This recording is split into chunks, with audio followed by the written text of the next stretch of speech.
大家好啊，歡迎收睇中佬玩物養志啊。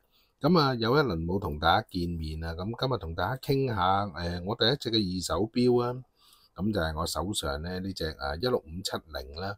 咁就係一個2010年度啊嘅尾期嘅Explorer 2啦，黑面嘅版本啦。咁啊，當時點解買呢隻錶咧？咁啊，其實啊10幾年前啦，咁就即係啱啱買撈啊，即係唔識錶學人買撈啊，咁啊送俾太太，咁啊送嗰隻Lady Dangerous 啦，咁其實10幾年前咧就好多女士咧都開始中意戴一啲勞力士嘅運動錶嘅，咁反而呢啲比較斯文啦嘅女裝嘅錶咧，當時咧就好似唔係咁興戴嘅。變咗呢隻錶買咗俾老婆之後咧，佢真係好少戴嘅。咁啊，錶梗係買嚟戴㗎啦。咁啊嗰陣時就諗住就，因為我自己嗰陣時又係啱買咗隻呢個 GMT Master 2啦。咁啊，其實喺芸芸嘅勞力士嘅運動錶裏面咧，咁啊 Explorer 2咧即係比較低水啊，同埋容易揾到嘅。咁啊，配合翻大家都有 GMT 嘅功能啦，咁就去二手鋪度睇下喎。咁啊，嗰陣時好記得嘅，就即係住隔離屋啦，有個師奶咧就戴隻白面嘅16570啦。咁啊自己又覺得黑面咧，因為我戴都 OK 啊，白面又好似又驚人撞人錶咁喎。咁啊同老婆去睇，咁其實嗰陣時就黑白面都有喺嗰間鋪頭度嘅。咁啊揀下嘅時候咧，最後就揀咗黑面啦。咁啊嗰陣時其實對啲撈唔係好認識嘅啫。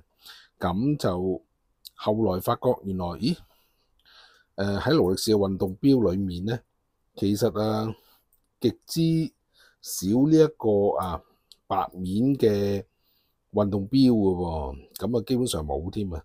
即係你話潛水錶啊、Submariner 啊、嗰啲咩 Sea Dweller 啊、嗰啲Deep Sea 啊，嗰陣時都冇其他色面嘅，冚唪唥都係黑掹掹嘅。咁反而得 Explorer 2咧係有白面嘅。咁啊10幾年前嘅時候啦，亦大家都知啦，嗰陣時哇木磚拓哉，帶到隻 Explorer 1咧紅到不知得之了啊！咁啊變咗其實喺嗰陣時嚟講，可能一隻 Explorer 1咧隨時係貴過隻 Explorer 2嘅。雖然佢多咗一個 GMT 嘅功能咧，咁嗰陣時買呢隻錶咁後尾發覺，咦原來好似白面仲更加好似會吸引啲啦。咁亦都呢一個係尾期款啦。其實喺2011年啦，亦都已經轉咗所謂嘅大橙針啦。咁當然啦，嗰陣時嘅時候大橙針要買全新咧，就比較貴啲啦。咁所以買呢隻二手錶啦。咁之後都曾經咧即係心心不忿啦。咁都係配翻條橙色嘅帶。咁樣睇落又其實始終紅針啦，配呢條橙帶啦，都係爭啲啊。咁所以都係換翻佢原裝嗰條鋼帶啦。咁心思思其實都即係嗰陣時買咗黑面，咁但係又買一隻白面咧，都即係始終買隻撈都唔係一件簡單嘅事啊，係咪咁講？咁就會諗下有冇啲乜嘢代替品啊？代替品嘅今日介紹3隻啦。第一隻好簡單啦，就係勞力士細佬嘅雕陀啦。今年嘅新款之前已經出咗佢嘅Back Bay Pro 啦，咁就係黑面啦。今年咧亦都係出咗個白面啊。之前去到啲錶鋪啦，都有睇下嘅。上下手啦。嗰間錶鋪就冇鋼帶啊，就得呢條帶上手都 OK 啊。而家定價就3萬幾啦。遲啲應該好快就好多二手應該二手價格係唔難揾嘅。咁啊，呢個就幾萬蚊嘅一個代替品啦。咁啊，另外想介紹一個就係自己幾中意嘅品牌啊，Christopher Watt。咁係一個英國嘅品牌嚟嘅。咁佢嘅呢一隻Sealander 嘅 GMT 咧，咁其實個樣就即係好有大白橙嘅嗰隻味道啊！咁佢都係用翻一個橙針啦。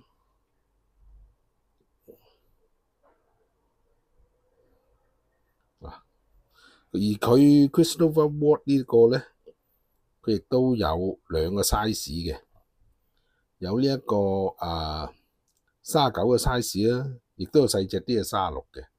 咁所以就即係幾啱襯嘅。咁佢係用翻呢個橙針啦。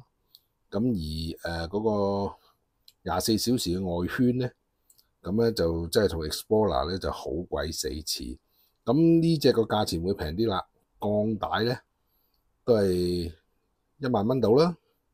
咁啊，而如果係膠帶或者皮帶咧，咁啊8000零蚊嘅啫。咁啊，佢呢個 Christopher Watt 有一個幾吸引我嘅，就係佢一支秒針啊！佢呢個咁嘅好似海神三叉嘅一支秒針啦。咁啊，我係幾中意嘅。咁另外就係佢嘅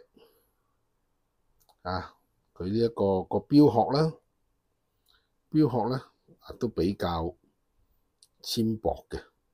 咁啊其實佢嗰個錶殼嘅做工咧、cutting 啊、拉絲同埋呢一個拋光嘅地方咧，即係做得好纖薄啊。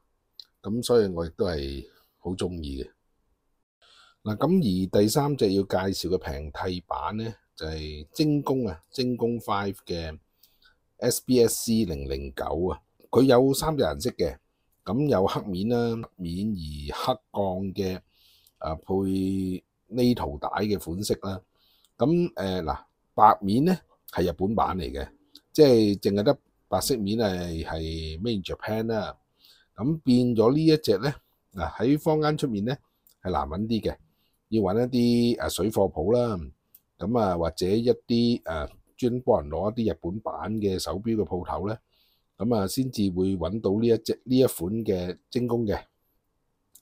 咁佢價錢約莫 around 就2700到3000蚊到啦。咁我即係喺網上面見到有啲喺日本有啲外國人喺日本買到呢隻錶啦。咁圍起個價錢約莫就2400蚊到啦。咁當然人哋要賺下嘅。咁呢一隻就我諗都幾受歡迎嘅。咁亦都試過啦。咁去一啲水貨鋪嗰度試戴過呢隻錶啦。咁都自己其實當時都差啲博取㗎啦。咁呢度就係幾隻3款啦。3款我就覺得係即係我哋自己止咳啦，平替下我呢一個當年買唔到白面嘅一個平替版啦。咁其實睇翻啦，咁就呢隻 Explorer 2就其實係薄身啲嘅。咁所以其實咧女士戴咧40mm咧，即係女士戴都絕對冇問題啦。咁都 OK 嘅，老婆都好中意呢隻錶。咁今日係咁以吹水啦。咁同大家分享下我嘅第一隻二手錶啦，同埋一啲即係希望揾到啲 GMT Explorer 2嘅平替。今日介紹呢幾隻錶，咁希望大家中意我分享啦。咁今日講到呢度，有機會再見，拜拜。